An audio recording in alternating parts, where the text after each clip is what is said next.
নমস্কাৰ সকলোকে স্বাগতম জনাইছোঁ এতিয়াৰ বাতৰিলৈ ষ্টুডিঅ'ত মই প্ৰাঞ্জল প্ৰতিম হাজৰিকা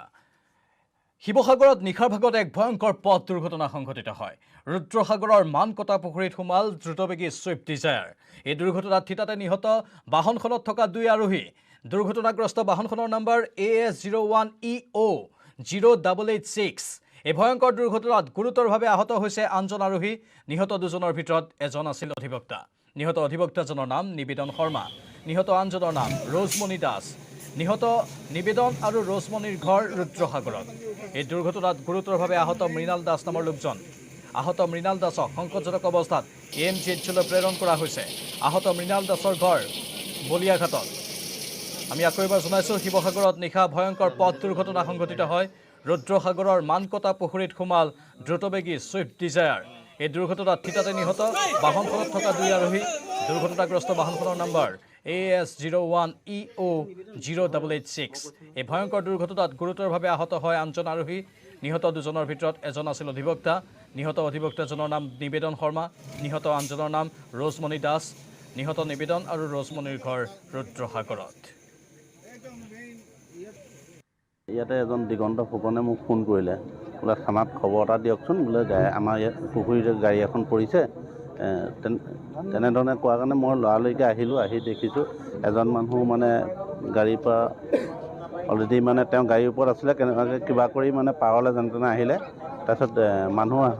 ওচৰ চুবুৰীয়া মানুহ গোট খোৱাৰ লগে লগে তাত গাড়ীখনত নামি গৈ দেখিলে তাত মানুহ টানি আজৰি উলিয়ালে দুজন তেওঁলোকে লগে লগে আমি জনাত মানে ডেথ হৈছে চিভিললৈ লৈ গৈছে ডেথ বুলিয়ে গম পাইছোঁ এতিয়া ইমানখিনি তিনিজন মানে আমি পাইছোঁ এতিয়ালৈকে শিৱসাগৰত নিশা ভাগত এই ভয়ংকৰ পথ দুৰ্ঘটনা সংঘটিত হয় ৰুদ্ৰসাগৰৰ মানকটা পুখুৰীত সোমালগৈ দ্ৰুতবেগী ছুইফ্ট ডিজায়াৰ বাহন এই দুৰ্ঘটনাত থিতাতে নিহত হৈছে বাহনখনত থকা দুই আৰোহী দুৰ্ঘটনাগ্ৰস্ত বাহনখনৰ নম্বৰ ইতিমধ্যে আমি জনাইছোঁ পুনৰ কৈছোঁ AS01EO0886 আমাৰ শিৱসাগৰৰ সাংবাদিক প্ৰদীপ গগৈ আছে ফোনলাইনত অধিক জনাবলৈ প্ৰদীপ দুৰ্ভাগ্যজনক আৰু ভয়ংকৰ পথ দুৰ্ঘটনা সংঘটিত হ'ল শিৱসাগৰত নিশাৰ ভাগত হয় হয় এক ভয়ংকৰ পথ দুৰ্ঘটনা যোৱা নিশা প্ৰায় 10:30 বজাত এই পথ দুৰ্ঘটনা সংঘটিত হ'ল শিৱসাগৰৰ ৰুদ্ৰসাগৰত আৰু যিটো পথ দুৰ্ঘটনা প্ৰকৃততে এজোপা গছত খুন্দা মাৰি প্ৰায় এটা দ পুখুৰীত খহি পৰি যায় আৰু ফলত ততাতৈয়াকৈ স্থানীয় ৰাইজে গাড়ীখন তুলিবলৈ চেষ্টা কৰে যদিও গাড়ীখন পিছত আৰক্ষীয়ে কেৰেঙানি উদ্ধাৰ কৰে কিন্তু তাৰ পূৰ্বেই গাড়ীখন তোলাৰ পূৰ্বে তাৰ পৰা তিনিজন ব্যক্তিক উলিয়াই আনিবলৈ তিনিজন আৰোহীক উলিয়াই আনিবলৈ সক্ষম হয় কিন্তু তাতে স্পটতে দুজন ইতিমধ্যে তেওঁ দুজনৰ মৃত্যু হৈছিলে এজনৰ হৈছে অধিবক্তা নিবেদন শৰ্মা আৰু তেওঁ গাঁওৰক্ষী বাহিনীৰ সদস্য আছিলে আৰু এজন ৰাজমণি দাস নামৰ যুৱকজনৰ তাৰ ঘটনাস্থলীতে নিহত হয় আৰু আন এগৰাকী মৃণাল দাস নামৰ যুৱকজনক অতি গুৰুতৰভাৱে আহত হোৱাত তেওঁক প্ৰথমে শিৱসাগৰ অসামৰিক চিকিৎসালয়ত ভৰ্তি কৰোৱা হয় কিন্তু তাৰপিছত তেওঁক উন্নত চিকিৎসাৰ বাবে অসামৰিক চিকিৎসালয়লৈ ডিব্ৰুগড়ৰ যিখন অসম চিকিৎসা মহাবিদ্যালয়লৈ প্ৰেৰণ কৰে উন্নত চিকিৎসাৰ বাবে আৰু এই দুৰ্ঘটনাটো প্ৰকৃততে কিদৰে সংঘটিত হ'বলৈ পালে সেয়া প্ৰত্যক্ষদৰ্শীয়ে তাত বিশেষ ক'বলৈ সক্ষম হোৱা নাই যদিও গাড়ীখন শিৱসাগৰৰ দিশৰ পৰা যোৰহাট অভিমুখে গৈ থকা অৱস্থাতে এই দুৰ্ঘটনাটো সংঘটিত হয় বুলি স্থানীয় লোকে কালি জানিবলৈ দিয়ে প্ৰদীপ আৰু এটা কথা যিহেতু স্থানীয় লোকসকলে এই সন্দৰ্ভত বা প্ৰত্যক্ষদৰ্শী তাত হয়তো নিশাৰ ভাগত নাছিল সেয়েহে তেওঁলোকে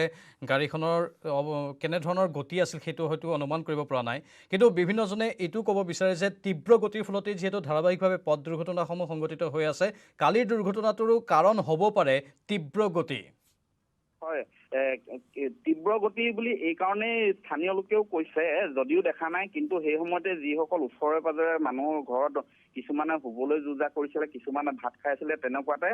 এক প্ৰচণ্ড শব্দ হয় আৰু যাৰ বাবে সেই প্ৰচণ্ড শব্দ হোৱাৰ লগে লগে স্থানীয় লোক ওলাই আহে আৰু পিছত দেখিবলৈ পায় যে এখন গাড়ী ৰঙা ৰঙৰ ছুইফ্ট গাড়ী তাত সোমাই পৰিছে আৰু লগে লগে স্থানীয় লোকসকল পুখুৰীটো কিন্তু যথেষ্ট পুখুৰীটোত লগে লগে বহু কেইবাগৰাকী ব্যক্তি নামি যায় আৰু ৰছী দি টানিবলৈ আৰম্ভ কৰে। কিন্তু দুৰ্ভাগ্যজনক অতি দুখজনক খবৰ যে তেতিয়াই ইতিমধ্যে 2জন লোকক তেতিয়াই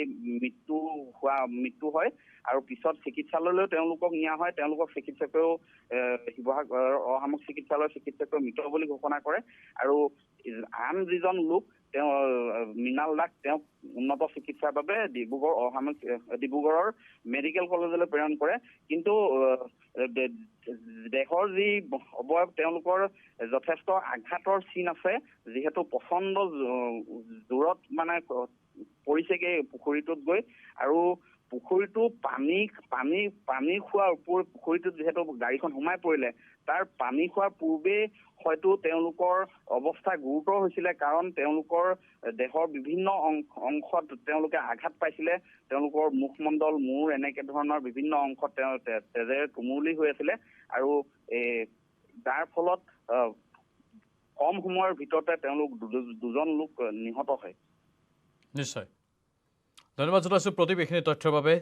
আৰু নিশাৰ ভাগত শিৱসাগৰত এই ভয়ংকৰ পথ দুৰ্ঘটনা সংঘটিত হ'ল। সন্দেহ কৰা হৈছে যে কেৱল তীব্ৰ গতিৰ বাবেই এই পথ দুৰ্ঘটনা সংঘটিত হ'ব পাৰে। সমান্তৰালভাৱে মৰণোত্তৰ পৰীক্ষাৰ প্ৰতিবেদনৰ বাবে সকলোৱে অপেক্ষা কৰি আছে, কাৰণ বিভিন্ন সময়ত সুৰামত্ত অৱস্থাত তীব্ৰ গতিত গাড়ী চলোৱাৰ ফলতো দুৰ্ঘটনাসমূহ সংঘটিত হয়। সেয়েহে আৰক্ষীয়ে বিষয়টো ভালদৰে চোৱা চিতা কৰিছে আৰু স্থানীয় লোকসকলে কৰিছে যে ইয়াৰ বিচাৰ ভালদৰে হ'ব লাগে, কাৰণ 2জনকৈ যুৱকৰ মৃত্যু হৈছে এই দুৰ্ঘটনাৰ ফলত আৰু এনেধৰণৰ বহু দুৰ্ঘটনা ৰাজ্যত প্ৰায়ে সংঘটিত হৈ থকা দেখিবলৈ পোৱা যায়।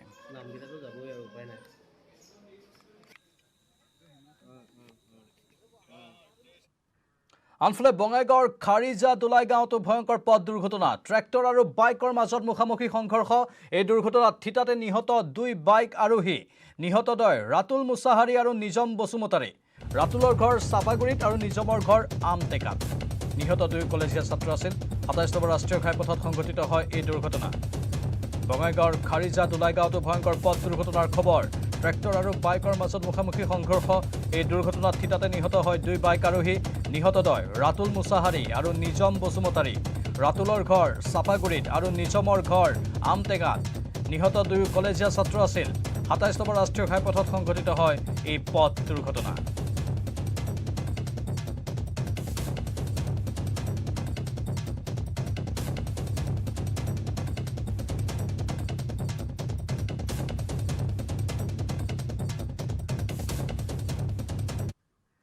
দেশৰ প্ৰাক্তন প্ৰধানমন্ত্ৰী ডক্টৰ মনমোহন সিং অসুস্থ। ডক্টৰ মনমোহন সিঙক এইমছত ভৰ্তি কৰোৱা হৈছে। জ্বৰত আক্ৰান্ত হৈ এইমছত চিকিৎসাধীন ডক্টৰ মনমোহন সিং। পূৰ্বেও কোভিডত আক্ৰান্ত হৈ সিঙে ভৰ্তি হৈছিল এইমছত। আকৌ এবাৰ দেশৰ প্ৰাক্তন প্ৰধানমন্ত্ৰী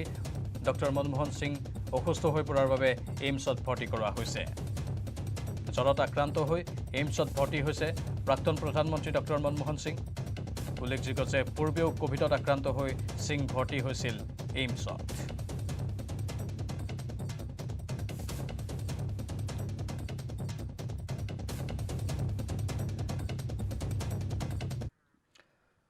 আৰু এইখিনি মুহূৰ্তৰ এক ডাঙৰ খবৰ। ৰাজকন্যা বৰুৱা গোচৰত ঠিকাদাৰ পংকজ সাধনীদাৰক আৰক্ষীৰ তলব। আজি পংকজ সাধনীদাৰক দিছপুৰ থানাত হাজিৰ হোৱাৰ নিৰ্দেশ দিয়া হৈছে। পুৱা 10 বজাত হাজিৰ হোৱাৰ নিৰ্দেশ দিছপুৰ আৰক্ষীৰ।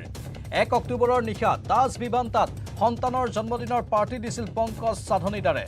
কোভিড প্ৰটকল আৰু নৈশ সান্ধ্য আইন উলংঘা কৰি পাৰ্টি অনুষ্ঠিত কৰাৰ অভিযোগ পংকজ সাধনীদাৰৰ বিৰুদ্ধে। পংকজৰ পাৰ্টিৰ পৰা উভতাৰ পথতে ৰাজকন্যা বৰুৱাই মহতিয়াই নিছিল 9জনকৈ শ্ৰমিকক। বিভিন্নজনে প্ৰশ্ন উত্থাপন কৰিছিল যে কি কাৰণত নিশা 10 বজাৰ পাছতো পাৰ্টিৰ আয়োজন কৰা হৈছিল। তাজ বিমানতা কৰ্তৃপক্ষৰ বিৰুদ্ধে সমান্তৰালভাৱে এইগৰাকী ব্যৱসায়ীৰ বিৰুদ্ধেও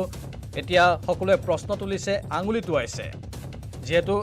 কোভিড প্ৰটকল অতি কঠোৰভাৱে বলবৎ হৈ আছিল আৰু চৰকাৰে ধাৰাবাহিকভাৱে এই কথাটো কৈ আছিল যে কোনো লোকে যাতে আইন উলংঘা নকৰে। তাৰ পাছতো আইন উলংঘা কৰা হ'ল। 9 বজালৈকে সকলো ব্যৱসায়িক প্ৰতিষ্ঠান খোলা ৰখাৰ নিৰ্দেশ দিয়া হৈছিল আৰু 10 বজাৰ পৰা সমগ্ৰ অসমতে কাৰফিউ ঘোষণা কৰা হৈছিল। কিন্তু তাৰ পাছতো তাত পাৰ্টিৰ আয়োজন কৰা হ'ল আৰু সেই পাৰ্টিত বহু VIP VVIPৰ আগমন ঘটিল আৰু নিশা প্ৰায়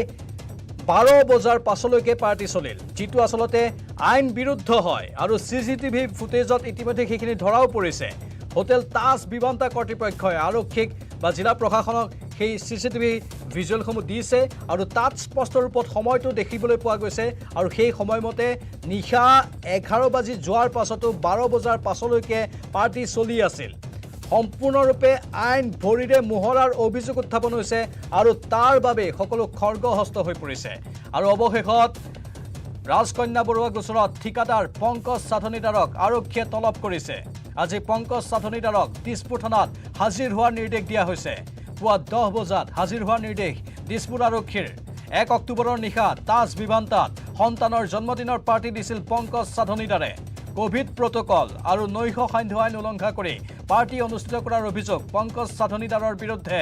পংকজৰ পাৰ্টিৰ পৰাই উভতাৰ পথতে ৰাজকন্যা বৰুৱাই মহতিয়াই নিছিল 9জনকৈ শ্ৰমিকক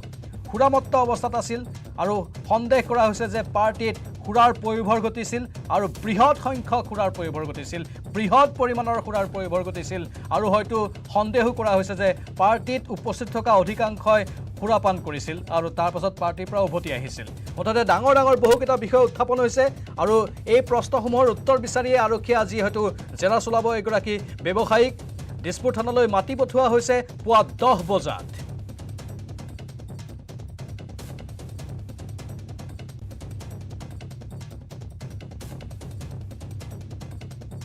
ইতিমধ্যে হোটেল তাজৰ এই পাৰ্টিৰ ফলতে সমগ্ৰ ৰাজ্যজুৰি তীব্ৰ প্ৰতিক্ৰিয়াৰ সৃষ্টি হৈছে কাৰণ ৰাজকন্যা বৰুৱাই পাৰ্টিৰ পৰা উভতাৰ পথতে নিশা 1 বাজি যোৱাৰ পাছত মহতিয়াই নিছিল ৰাস্তাত কাম কৰি থকা 9জনকৈ শ্ৰমিকক সেয়েহে ৰাজ্যবাসীয়ে দাবী উত্থাপন কৰিছে যে কঠোৰৰ পৰা কঠোৰ শাস্তি বিহিব লাগে ইয়াৰ আঁৰত জড়িত থকা প্ৰতিগৰাকী ব্যক্তিকে হোটেল তাজ কৰ্তৃপক্ষৰ বিৰুদ্ধেও সৰব হৈ পৰিছে সমান্তৰালভাৱে পাৰ্টিৰ আয়োজকৰ বিৰুদ্ধেও সকলো সৰব হৈ পৰিছে কাৰণ আইন বিৰুদ্ধ কাম কৰিছে আৰু এই আইন বিৰুদ্ধ কাম কৰাৰ ফলতেই এই ভয়ংকৰ পথ দুৰ্ঘটনাটো সংঘটিত হ'ল ইয়াৰে এজন শ্ৰমিকে নিজৰ দুখন ভৰি হেৰুৱাবলগীয়া হ'ল তীব্ৰ প্ৰতিক্ৰিয়া মুঠতে সকলোৱে বিভিন্ন সময়ত এই বিষয়টোৰ ওপৰত দৃষ্টি ৰাখি আহিছে দীঘলীয়া হৈছে এই সমগ্ৰ প্ৰক্ৰিয়াটো কিন্তু দীঘলীয়া হ'লেও প্ৰকৃত দোষীসকল যাতে সাৰি যাব নোৱাৰে তাৰ ওপৰতো সকলোৱে দৃষ্টি ৰাখিছে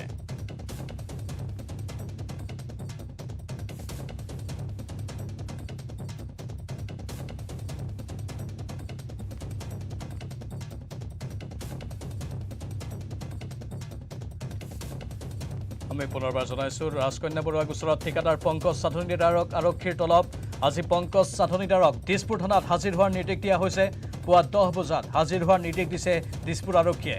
1 অক্টোবৰৰ নিশা তাজ বিমানতাত সন্তানৰ জন্মদিনৰ পাৰ্টি দিছিল পংকজ সাধনীদাৰে কোভিড প্ৰটকল আৰু নৈশ সান্ধ্য আইন উলংঘা কৰি পাৰ্টি অনুষ্ঠিত কৰাৰ অভিযোগ পংকজ সাধনীদাৰৰ বিৰুদ্ধে পংকজৰ পাৰ্টিৰ পৰা উভতাৰ পথতে ৰাজকন্যা বৰুৱাই মহতিয়াই নিছিল 9জনকৈ শ্ৰমিকক আমাৰ সতীৰ্থ সাংবাদিক ভাস্কৰ জ্যোতি হাজৰিকা পোনপটীয়া সম্প্ৰচাৰত আছে ভাস্কৰ সবাতোকৈ ডাঙৰ খবৰ অৱশেষত ইয়াৰ আঁৰত থকা জড়িত থকা ব্যক্তিসকলক আৰক্ষীয়ে মাতি পঠিয়াইছে আৰু অধিক তথ্য বিচাৰিছো আপোনাৰ পৰা এই মুহূৰ্তত আমি নিউজ 18 প্ৰথমবাৰলৈ এই খবৰ দিব বিচাৰিছোঁ যে আজি 10 বজাত আচলতে যি দিছপুৰ থানালৈ তলব কৰা হৈছে ব্যৱসায়ী পংকজ সাধনীধৰক আৰু এইগৰাকী পংকজ সাধনীধৰ যিগৰাকীৰ সন্তানৰ আচলতে জন্মদিনৰ পাৰ্টি আয়োজন কৰিছিল 1 অক্টোবৰত নিশা হোটেল তাজ বিমানতাত আৰু ইতিমধ্যে যিহেতু CCTV ভিজুৱেল চোৱা হৈছিলে যিহেতু তেওঁক অনুমতি দিয়া আছিল সেই পাৰ্টিৰ নিশা 9 বজালৈ কিন্তু CCTV যি ভিজুৱেল সেইমতে তেওঁ মাছ নিশালৈ ঠিক 11:45 তেওঁ সেইদিনা পাৰ্টি হৈছিলে আৰু তেনে ক্ষেত্ৰত তাত যিসকল লোক আছিলে 9 বজাৰ পাছত যিসকল লোক আছিলে সেইসকল লোক হয়তো তদন্ত আহিব বা তেওঁলোকৰ বিৰুদ্ধেও প্ৰশাসনে ব্যৱস্থা গ্ৰহণ কৰিব কিন্তু এই মুহূৰ্তত ডাঙৰ খবৰটো এইটোৱে যে সেই অৱশেষত সেই আচলতে ব্যৱসায়ী পংকজ সাধনীধৰক আজি তলব কৰাইছে পংকজ সাধনীধৰ 10 বজাত আহি উপস্থিত হ'ব তেওঁ সোধা পোছা কৰা হ'ব যিহেতু তেওঁক কিহৰ বাবে আচলতে এই কোভিড নীতি ভংগ কৰি তেওঁ 9 বজাৰ পাছত তেওঁ পাৰ্টি আয়োজন কৰিছিলে বা পাৰ্টি তেওঁ চলাই আছিলে কাৰণ সেয়া ইতিমধ্যে স্পষ্ট হৈ পৰিছে তাৰ উত্তৰত কি দিয়ে সেয়া আটাইতকৈ ডাঙৰ বিষয় কাৰণ ইতিমধ্যে এই গোচৰটোৰ বা এই যিটো ঘটনা সেই ঘটনাৰ জড়িত অভিযোগত ইতিমধ্যে চিকিৎসক নৱনীল বৰুৱাক গ্ৰেপ্তাৰ কৰাইছিল 3 দিনকৈ তেওঁক মতা হৈছিলে থানাত 3 দিনকৈ তলব কৰাৰ পাছত 3 দিন সোধা পোছা কৰাৰ অন্তত দ্বিতীয় দিনা তেওঁক গ্ৰেপ্তাৰ কৰাইছিল অৱশ্যে তেওঁক জামিনত মুকলি কৰি দিয়া হয় গতিকে বিষয়টো আজি দিনটো আচলতে এই সমগ্ৰ ঘটনাটোক লৈ সকলোৱে নজৰ যিহেতু আছিলে কাৰণ সকলোৱে বিচাৰিছে যে এই ঘটনাৰে জড়িত কোনো যেন সাৰি নাযায় কাৰণ এই সকলোবোৰ সূত্ৰপাতৰ আৰম্ভণি যিহেতু সেই বাৰ্থডে পাৰ্টিটো আছিলে আৰু ইতিমধ্যে এটা কথা মই কৈ থওঁ যিহেতু জিলা উপায়ুক্তগৰাকীয়ে আমি ধাৰাবাহিক বাতৰি সম্প্ৰচাৰৰ পাছতে তেওঁ ঘোষণা কৰিছিলে তাজ বিমানতাৰ বিৰুদ্ধে তদন্ত ঘোষণা কৰিছিল আৰু তদন্ত আচলতে জাননী জাৰি দিয়া আছিলে যে কাৰণ ৰূপৰ জাননী প্ৰেৰণ কৰা হৈছিলে তাজ বিমানতালৈ আৰু এসপ্তাহত যিহেতু সময় সময় দিছে তেওঁলোকে ইতিমধ্যে 3টা দিন উৎকলিছে 4টা দিনৰ ভিতৰত তেওঁলোকৰ যি উত্তৰ সেই উত্তৰ আহি পৰিব আৰু যদিহে সঠিক উত্তৰ আহি নপৰে তেনে সেই বিভ্ৰান্তাৰ বিৰুদ্ধে ব্যৱস্থা গ্ৰহণ কৰিব যি মহানগৰ প্ৰশাসনে আৰু তাৰ মাজত এই মুহূৰ্তত এই ডাঙৰ খবৰটো বা এই মুহূৰ্তত আমি দিব বিচৰা খবৰটো হৈছে যে 10 বজাৰ লগে লগে দিছপুৰ থানাত হাজিৰ হ'বহি ব্যৱসায়ী পংকজ সাধনীধৰ হয় ভাস্কৰ পংকজ সাধনীধৰক বাৰু মাতি পঠিওৱা হৈছে লগতে বহুতে আন এটা দিশো উনুকিয়াই দিছে বা দেখুৱাই দিছে যে যদি সিদিনাখন পাৰ্টি 9 বজাতেই সমাপ্ত হ'লহেঁতেন যদি ৰাজকন্যা বৰুৱা 9 বা 10 বজাৰ ভিতৰতে ঘৰলৈ আহিলহেঁতেন তেনেহ'লে এই ভয়ংকৰ পথ দুৰ্ঘটনাটো কেতিয়াও সংঘটিত নহ'লহেঁতেন ৰাজ্যবাসীৰ ক্ষোভ আছে এইবাবেই কাৰণ সেই পাৰ্টিটো নিশা প্ৰায় 12 বজালৈকে চলিছিল আৰু ৰাজকন্যা বৰুৱাই 12 বজাৰ পাছত সুৰামত্ত হৈ তীব্ৰ গতিত গাড়ী চলাইছিল যদি ইমান সময়লৈকে পাৰ্টি নচলিলহেঁতেন তেনেহ'লে এনে এক ভয়ংকৰ অৱস্থাৰ কেতিয়াও সূত্ৰপাত নঘটিলহেঁতেন চাওক পাৰ্টি পতাটো বা পাৰ্টিলৈ মতাটো কোনো দুখ নহয় বা পাৰ্টিলৈ যোৱাটো কোনো ধৰণৰ দুখ নহয় কিন্তু যিহেতু তেওঁলোকৰ প্ৰশাসনৰ অনুমতি আছিলে তেওঁলোকৰ ভুল তাতেই হ'ল যিহেতু 9 বজাত বা ক'ভিড প্ৰট'কল বা যি ধৰণৰ চৰকাৰী নতুন যি SOP আছিলে সেই SOPত স্পষ্টভাৱে লিখা আছিলে যে নিশা 9 বজাত সকলো হোটেল ৰেষ্টুৰেণ্ট বন্ধ হ'ব লাগিব 10 বজাৰ পৰা কাৰ্ফিউ তেনে ক্ষেত্ৰত নিশা বাছ নিশালে আচলতে কিহৰ বাবে সেই পাৰ্টিটো তেওঁলোকে আলোচনা কৰিলে সেয়া আটাইতকৈ ডাঙৰ বিষয় যাৰ বাবে ইতিমধ্যে মই কৈছোঁ যি ধৰণে ব্যৱসায়ী পংকজ আচলতে সাধনীধৰক মতা হৈছে ঠিক একেদৰে হোটেল তাজ হোটেলত তলব কৰা হৈছে তাজ হোটেলত তেওঁলোকক কাৰণ দেখুওৱা জননী প্ৰেৰণ কৰা হৈছে কাৰণ তেওঁলোকৰ ভুল আছিলে কাৰণ তেওঁলোকে হয়তো ক'ব লাগিছিলে যে যদিহে আচলতে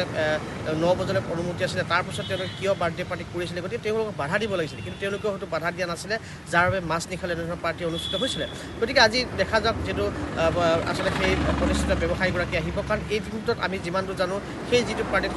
সেই পাৰ্টিটোত বহু ব্যাপক আমোলা বিষয় তাত উপস্থিত আছিলে কিন্তু শেহতীয়াকৈ আমি জানিবলৈ পাইছোঁ 9 বজাৰ পাছত আচলতে একাংশ সেই বিষয়া আমোলা গুচি গৈছিল কিন্তু আন একাংশ বিষয়া আমোলা কিন্তু সেই নিশা 9 বজাৰ পাছতো আছিলে গতিকে সেইসকলৰ ক্ষেত্ৰত কি ধৰণৰ ব্যৱস্থা গ্ৰহণ কৰা হয় কাৰণ ইতিমধ্যে মুখ্যমন্ত্ৰীয়ে CCTV ভিজুৱেল বিচাৰিছিলে CCTV ভিজুৱেল ইতিমধ্যে আহি পৰিছে আৰক্ষী হাতত আৰু সেই ভিজুৱেলৰ ভিত্তিত ইতিমধ্যে তদন্ত আৰম্ভ কৰিছে পৰ্যায়ক্ৰমে আচলতে এই তদন্ত আগবাঢ়ি গৈছে আৰু আজিৰ দিনটোত পংকজ আচলতে সাধনীধৰক মতা হৈছে পংকজ সাধনীধৰ 10 বজাত অহাৰ লগে লগে তেওঁ কি ধৰণৰ সংবাদ মাধ্যমৰ মন্তব্য আগবে কাৰণ আমি তেওঁৰ সৈতে বাৰে বাৰে যোগাযোগৰ চেষ্টা চলাই আছোঁ তেওঁ কিন্তু সংবাদ মাধ্যমত এই মুহূৰ্তলৈ মুখ খুলিব বিচৰা নাই তেওঁ বিচাৰিছিলে যে যিটো আৰক্ষীয়ে তদন্ত প্ৰক্ৰিয়া চলাই নিছে গতিকে আৰক্ষী তদন্ত প্ৰক্ৰিয়াত যাতে কোনো বাধা নহয় তাৰ বাবে তেওঁলোকে মুখ খুলিব বিচৰা নাই গতিকে আজিৰ দিনটোত তেওঁ কি ধৰণৰ মুখ খোলে বা কেনেকুৱা ধৰণৰ তেওঁ সোধা পোছাৰ সন্মুখীন সেয়া লক্ষণীয় হৈ পৰিব প্ৰাঞ্জল ভাস্কৰ লগতে আন এটা প্ৰশ্ন উত্থাপন হৈছে যে CCTVত কিছুমান দৃশ্য বন্দী হোৱা নাই বুলি একাংশই অভিযোগ কৰিছে আনকি আন বহু সংবাদ মাধ্যমতো তেনেধৰণৰ কিছু বাতৰি সম্প্ৰচাৰো হৈছে যে সুৰাৰ পয়োভৰ ঘটিছিল সেই পাৰ্টিত আৰু সুৰাৰ পয়োভৰ ঘটিছিল নিশা 12 বজালৈকে যিটো আইন বিৰুদ্ধ হয় নিশ্চয়কৈ আইন বিৰোধী এইটো কাৰণে কোৱা হৈছিলে যিহেতু পিছদিনাখন 2 অক্টোবৰ আছিলে গান্ধী জয়ন্তী আছিলে 12 বজাৰ পিছত আচলতে ড্ৰাই ডে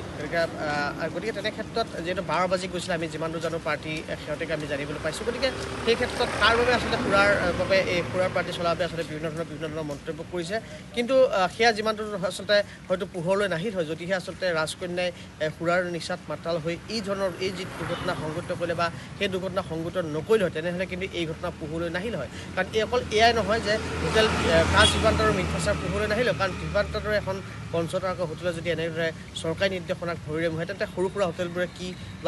তেওঁলোকৰ ক্ষেত্ৰত কেনেধৰণৰ হ'ব বা তেওঁলোকে আচলতে কি শিকিব বা তেওঁলোকে কি ল'ব এই ডাঙৰ হোটেলৰ পৰা কাৰণ তেওঁলোকেও হয়তো এনেধৰণে ভুল কৰিব গতিকে তেনে ক্ষেত্ৰত তাজ বিমানবন্দৰকো ব্যৱস্থা গ্ৰহণ কৰাৰ আচলতে ধাৰাবাহিক পাতিবলৈ সাব্যস্ত কৰিছিলোঁ দেখা যাওক আচলতে তেওঁলোকে কেনেকুৱা ধৰণৰ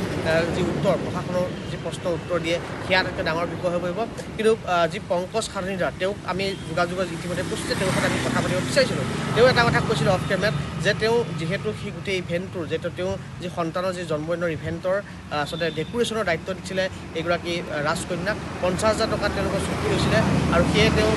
যেতিয়া পাৰ্টি খতম কৰাৰ পাছত আচলতে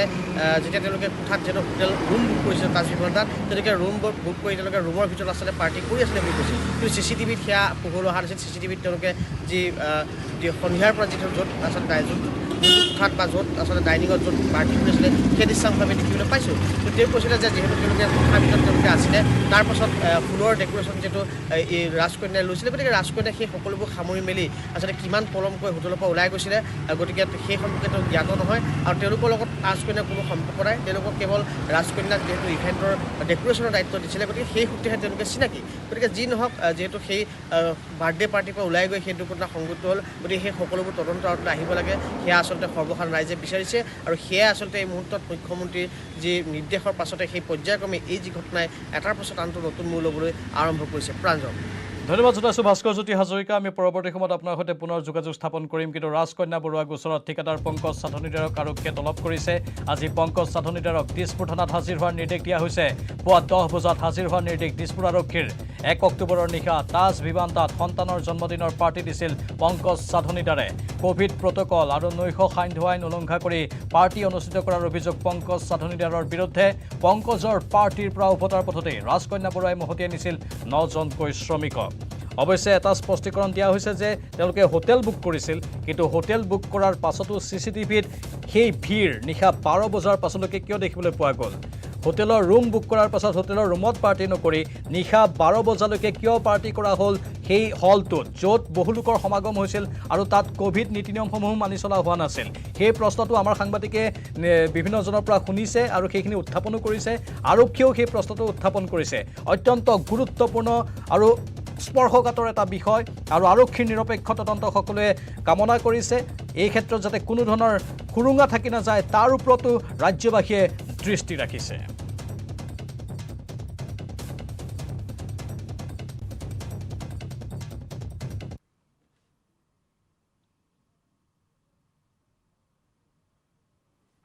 আৰু বাতৰি দেখিতে সময় হৈছে চমু বাণিজ্যিক বিৰতিৰ মই ব্যৱহাৰ কৰোঁ আটাইতকৈ সবল আৰু সতেজ cement Surya cement Surya cement অটুট ঘৰ অটুট অসম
চিনাকি চিনাকি যেন লাগিছে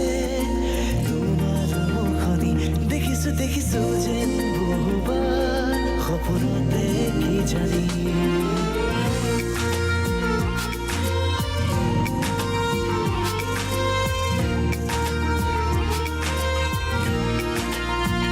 চিনাকি চিনাকি যেন লাগিছে তোমাৰ মুখনি দেখিছো দেখিছো যেন বহুবাৰ সপোনতে কি জানি চোৱাটো চকুতে চকু থৈ বুকুতে বুকু থৈ এখনি মৰমৰে ৰৈ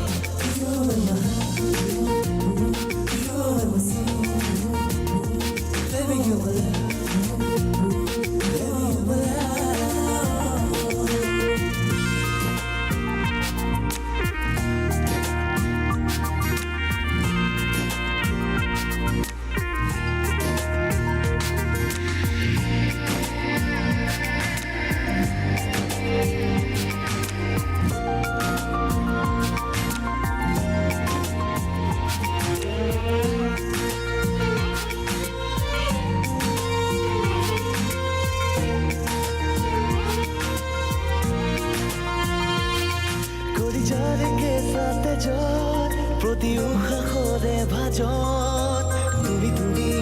বিয়পি আছা মোৰে মাজত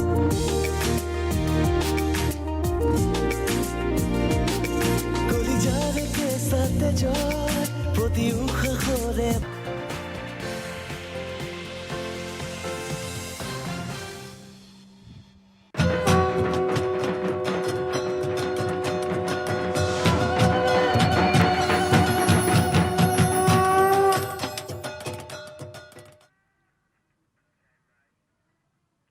পুনৰ স্বাগতম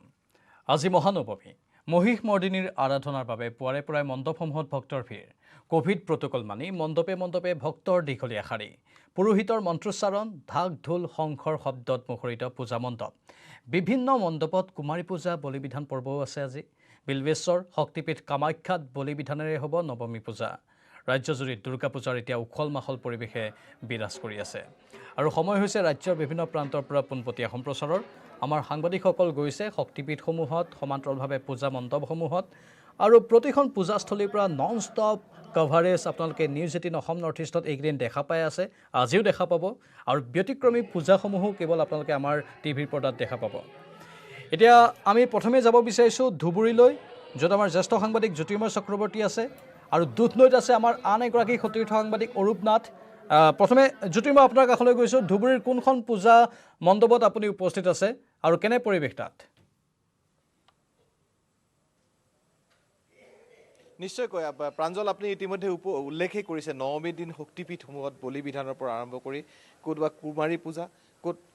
আন কিছু যি ধৰ্মীয় পৰম্পৰা আছে পৰম্পৰা মানি চলা হয় বৰ্তমানে আমি য'ত উপস্থিত আছোঁ এয়া হৈছে ধুবুৰীৰ গৌৰীপুৰ জমিদাৰ বাৰীৰ দুৰ্গা পূজা আচলতে মহামায়া পূজা বুলি ক'ব লাগিব শক্তিপীঠৰ যি আমি কথা উল্লেখ কৰিছোঁ তেনেকুৱাই সেই পূজা আৰু সেই পূজাৰ মাজত আচলতে এই পূজাৰ আজিৰ দিনটোত নৱমীৰ দিনত বিশেষ কিছু পূজা আছে যেনেকুৱা বলিবিধানৰ কথা আছে পূৰ্বে 100 বলি হৈছিল লক্ষ বলি বুলি হৈছিল এতিয়া কি আচলতে পৰম্পৰা এতিয়াতো পৰম্পৰা আমাৰ নৱমীৰ দিনা পূজা হৈ যাব তাৰ বলি হ'ব আপোনাৰ পাঠা পাৰ হাঁহ আৰু কোমোৰা বলি হ'ব আগতে বহুত মহ বলি হৈছিল আৰু সংখ্যাত বহুত বেছি হৈছিলে গতিকে সেইকাৰণে লক্ষ্য বলি বুলি কৈছিলে কিন্তু এতিয়া আমি খালি নিয়মটো পালন কৰিবৰ কাৰণে আমি এই বলি প্ৰথা আমাৰ যিটো ধৰ্মীয় নিয়ম সেইটো ৰক্ষা কৰাৰ কাৰণেই আমি এইখিনি বলি বহুত কমাই দিছোঁ আৰু এই পৰম্পৰা আচলতে কিমান বছৰ পূজাৰ কালি মুখ্যমন্ত্ৰীও ইয়ালৈ আহিছিলে মুখ্যমন্ত্ৰীয়ে এই মন্দিৰৰ যিহেতু বহু প্ৰাচীন এটা মন্দিৰ সেই মন্দিৰ সম্পৰ্কে কি ক'লে চাওক আমি মানে মুখ্যমন্ত্ৰীক মানে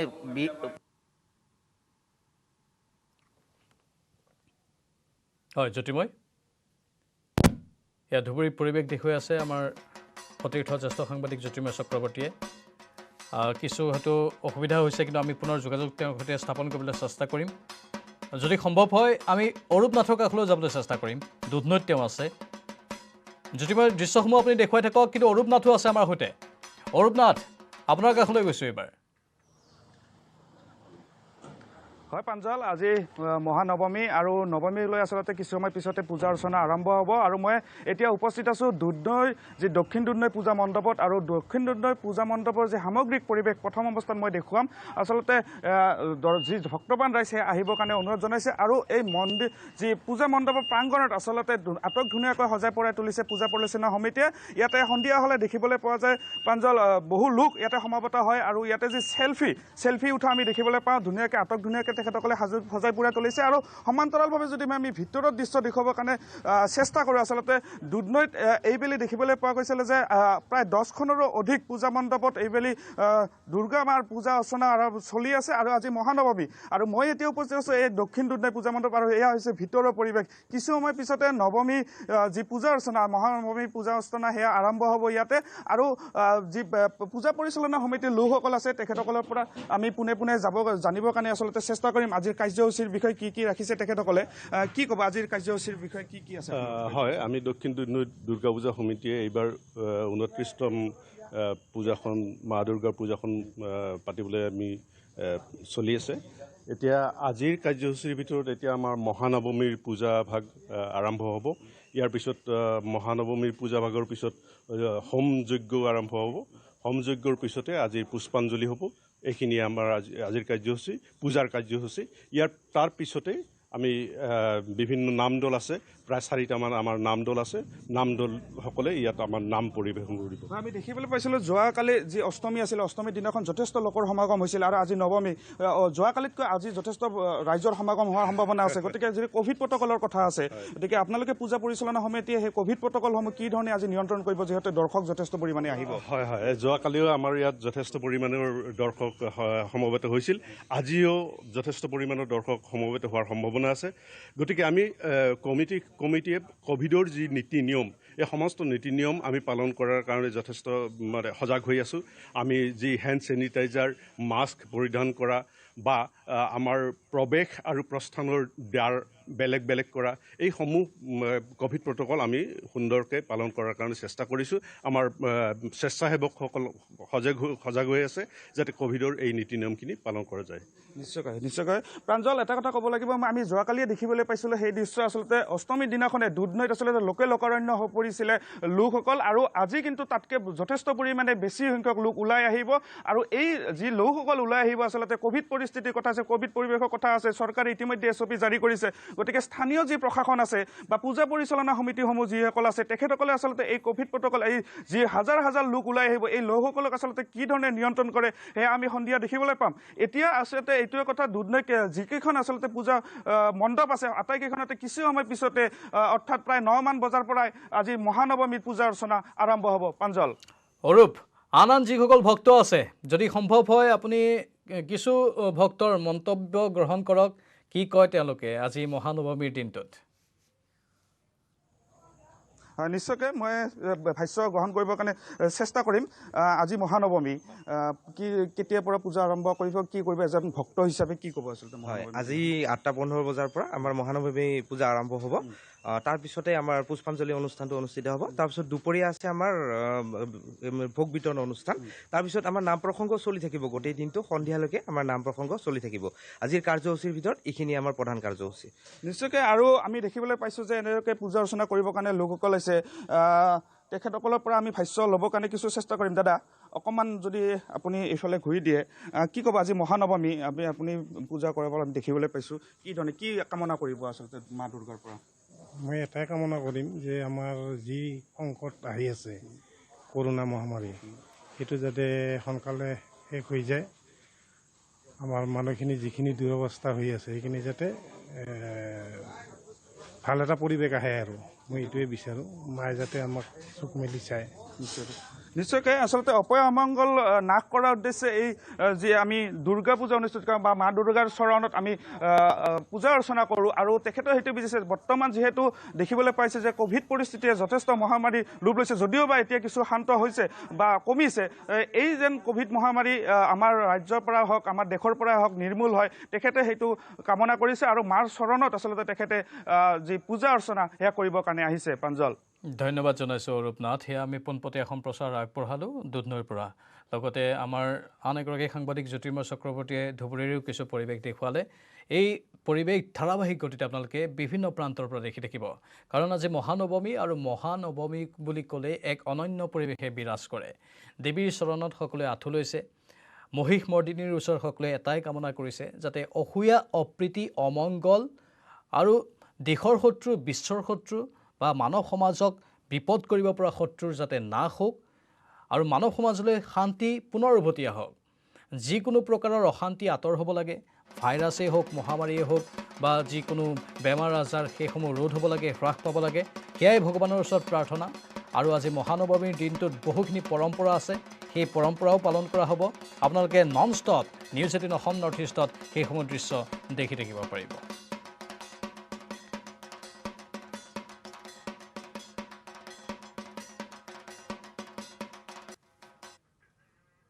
আৰু বাতৰিত পুনৰ সময় হৈছে চমু বাণিজ্যিক বিৰতিৰ